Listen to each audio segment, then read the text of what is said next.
Can you believe there are just 60 days left for 2026? Yeah, I know, it sounds so unreal. So, this video actually started with this trend, you've probably seen it.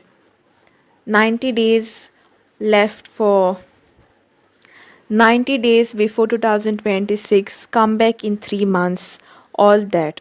And yeah, I thought I'd make one too.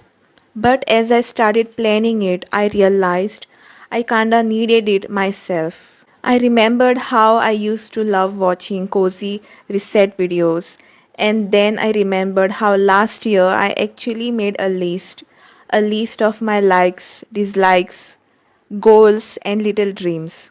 That's when I reconnected with my art again.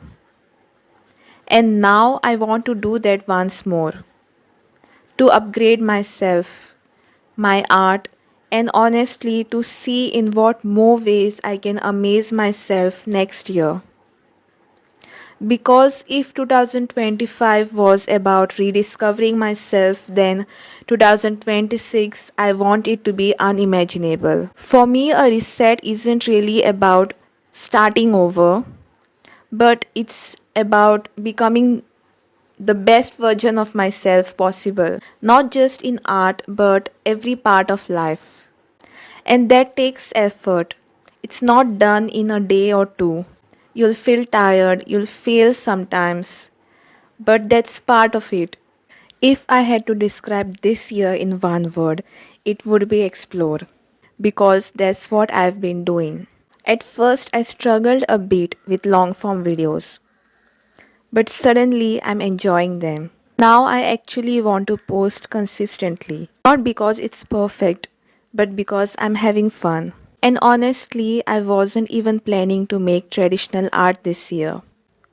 But look at me now, all obsessed with oil pastels. And I already know more mediums are on the way. There are some good habits I've noticed, like making traditional art, of course, experimenting with digital art brushes, and making long form content again. But yeah, there are some bad ones too, like burnout, procrastination, and sometimes just forgetting to enjoy making art.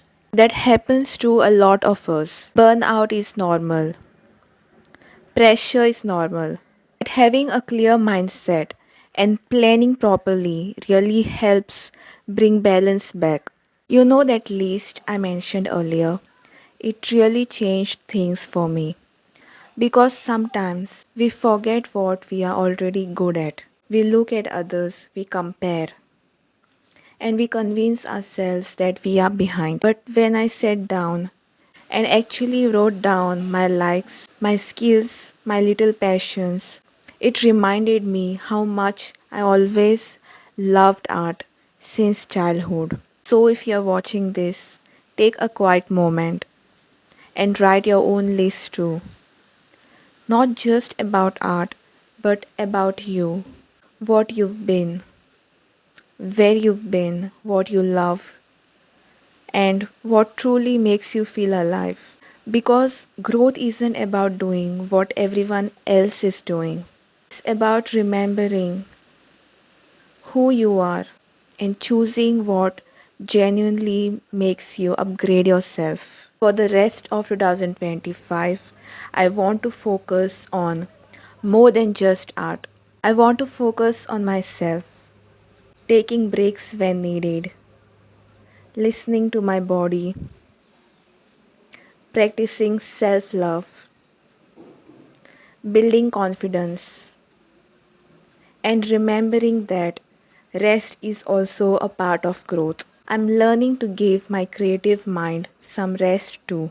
To refresh creativity, I want to try new things without pressure, just for fun. And when it comes to art, I'm honestly just waiting for Christmas. Warm colors, cozy vibes, all of it. So, if you've been feeling lost, burnt out, or confused, please know that it's all part of the journey.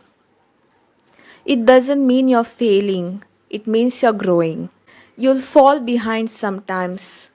You'll rush, procrastinate, or get distracted. And that's okay because every artist you admire has gone through that too. So here's to these last 60 days, to slowing down, creating softly, and reconnecting with what makes us feel alive. And if you needed a sign, this is it. You're not late. You are right on time.